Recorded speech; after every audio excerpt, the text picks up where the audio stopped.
Praise the lord అండి. Good morning. ఈ ఉదయకాల సమయంలో అపోస్తలుడైన పౌలు కొరింథీయులకు రాసిన 2వ పత్రిక 6వ అధ్యాయం 18వ వచనం ద్వారా పరిశుద్ధాత్మ దేవుడు మనందరితో మాట్లాడనై ఉన్నారండి. నేను మిమ్మల్ని చేర్చుకొందును, మీకు తండ్రినై ఉందును. Praise the Lord. అద్భుతకరమైన మాటలు కదండి.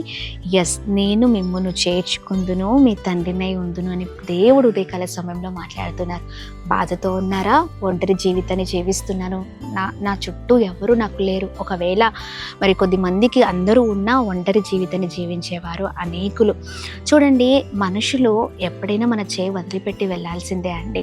మనుషుల ప్రేమ చాలా మరి విచిత్రంగా ఉంటుంది మన జీవితాలలో. మరి ఎప్పుడైనా వారి దగ్గర నుంచి మనం అవమానాలు, నిందలు, చాలా భయంకరమైన పోరాటాలను చూస్తూ ఉంటాం. అందుకనే ప్రభు అంటున్నారు, ఎవరు నిన్ను చేర్చుకోకపోయినా, ఎవరు నీకు తోడై ఉండకపోయినా, ఎవరు మరి నిన్ను వ్యతిరేకించిన, నేను నిన్ను చేర్చుకుంటాను, నీకు తండ్రినై ఉన్నాను. అన్ని విషయాల్లో, ఒక్క విషయం అనే కాదు, అన్ని విషయాల్లో తండ్రిగా ఆయన ఉండి నిన్ను పోషించడానికి, నడిపించడానికి, నీ ఎడల కృప చూపించడానికి, నిన్ను బలపరచడానికి, నిన్ను లేవనెత్తడానికి ఆయన నీకు తండ్రి అయి ఉన్నారు. Praise the lord. ఈ వాగ్దానాన్ని ఎత్తిపట్టి ప్రార్థిద్దాము. దేవుడు ఈ వాగ్దానాన్ని అందరి జీవితాల్లో స్థిరపరచును గాక. Praise the lord.